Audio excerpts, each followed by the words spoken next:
നമ്മുടെ സൗരയൂഥത്തിനു പുറത്തുള്ള മരുഭൂമി ഗ്രഹങ്ങളിൽ ജീവനുണ്ടാകാൻ സാധ്യതയില്ലെന്ന് പുതിയ പഠനങ്ങൾ പറയുന്നു. എന്തുകൊണ്ടാണ് ഇത് സംഭവിക്കുന്നതെന്ന് നോക്കാം. വാഷിംഗ്ടൺ യൂണിവേഴ്സിറ്റിയിലെ പുതിയ ഗവേഷണപ്രകാരം സൗരയൂഥത്തിനു പുറത്തുള്ള മരുഭൂമി ഗ്രഹങ്ങളിൽ ജീവന് സാധ്യതയില്ല. ഭൂമിയുടെ വലുപ്പമുള്ള ഒരു ഗ്രഹത്തിന് ഉപരിതലത്തിൽ ജലം നിലനിർത്താൻ ഭൂമിയുടെ സമുദ്രങ്ങളിലെ ജലത്തിന്റെ ഒരു നിശ്ചിത അളവ് ആവശ്യമാണ്. ഭൂമിയുടെ ഉപരിതലത്തിൽ ജലം നിലനിർത്തുന്ന സുപ്രധാനമായ ഒരു പ്രകൃതിദത്ത ചക്രം നിലനിർത്താൻ ഭൂമിയുടെ സമുദ്രങ്ങളിലെ ജലത്തിന്റെ 20 മുതൽ 50% വരെ ഒരു ഗ്രഹത്തിനാവശ്യമാണെന്ന് ശാസ്ത്രജ്ഞർ പറയുന്നു.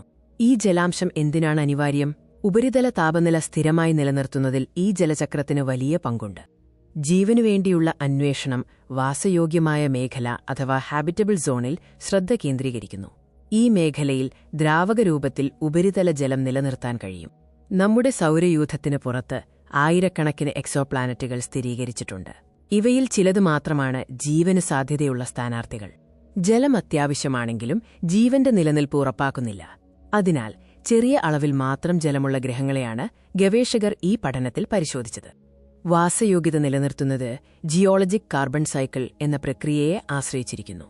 ഇത് ദശലക്ഷക്കണക്കിന് വർഷങ്ങളായി കാർബണിനെ അന്തരീക്ഷത്തിനും ഗ്രഹത്തിന്റെ അകത്തിനുമിടയിൽ കൈമാറ്റം ചെയ്യുന്നു. ഈ ജിയോളജിക് കാർബൺ സൈക്കിൾ ഉപരിതല താപനിലയെ സ്ഥിരപ്പെടുത്തുന്നതിൽ പ്രധാന പങ്ക് വഹിക്കുന്നു. ഇത് ജലം കൊണ്ടുള്ള ഒരു പ്രക്രിയയാണ്. അഗ്നിപർവ്വതങ്ങളിൽ നിന്ന് വരുന്ന കാർബൺ ഡൈ ഓക്സൈഡ് അന്തരീക്ഷത്തിൽ അടിഞ്ഞുകൂടുന്നു. ഇത് മഴവെള്ളത്തിൽ ലയിച്ച് ഭൂമിയിലേക്ക് തിരികെ വരുന്നു. മഴയ്ക്കുള്ള ജലത്തിന്റെ അളവ് കുറയുമ്പോൾ എന്ത് സംഭവിക്കുമെന്ന് നമുക്ക് നോക്കാം.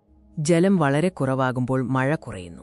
ഇത് പാറകളുടെ രാസപ്രവർത്തനം വഴി കാർബൺ നീക്കം ചെയ്യപ്പെടുന്ന പ്രക്രിയയെ തടസ്സപ്പെടുത്തുന്നു. ഇതുമൂലം അഗ്നിപർവ്വത സ്ഫോടനങ്ങളിൽ നിന്നുള്ള കാർബൺ ഡൈ ഓക്സൈഡ് പുറന്തള്ളലിനനുസരിച്ച് കാർബൺ നീക്കം ചെയ്യാൻ കഴിയാതെ വരുന്നു. അന്തരീക്ഷത്തിലെ CO2 അളവ് കുതിച്ചുയരുന്നു. താപനില ഉയരുന്നു. ഇത് ശേഷിക്കുന്ന ഉപരിതല ജലത്തെ ബാഷ്പീകരിക്കുകയും ഗ്രഹത്തെ ജീവിക്കാൻ കഴിയാത്തത്ര ചൂടുള്ളതാക്കുകയും ചെയ്യുന്നു. അതുകൊണ്ടുതന്നെ ഈ മരുഭൂമി ഗ്രഹങ്ങൾ വാസയോഗ്യമായ മേഖലയിലാണെങ്കിൽ പോലും ജീവന് സാധ്യതയുള്ള നല്ല സ്ഥാനാർത്ഥികളാകാൻ സാധ്യതയില്ല. നമ്മുടെ സൗരയൂഥത്തിൽ തന്നെയുള്ള ശുക്രൻ ഇതിനൊരു ഉദാഹരണമാണ്. ഭൂമിയുടെ ഏകദേശം അതേ വലുപ്പമുള്ള ശുക്രന് ഭൂമിയുടേതിന് സമാനമായ അളവിൽ ജലമുണ്ടായിരുന്നിരിക്കാം. എന്നാൽ സൂര്യനോടടുത്തായിരുന്നതിനാൽ ശുക്രന് ഭൂമിയേക്കാൾ അല്പം കുറഞ്ഞ അളവിൽ ജലമാണ് ഉണ്ടായിരുന്നത്. ഇത് ജിയോളജിക് കാർബൺ സൈക്കിളിന്റെ സന്തുലിതാവസ്ഥ തെറ്റിച്ചു. താപനില വർദ്ധിച്ചതോടെ ശുക്രന് അതിന്റെ ജലം നഷ്ടപ്പെടുകയും ചെയ്തു. ഈ പഠനം എക്സോപ്ലാനറ്റ് ഗവേഷണത്തിന് പുതിയ ദിശാബോധം നൽകുന്നു.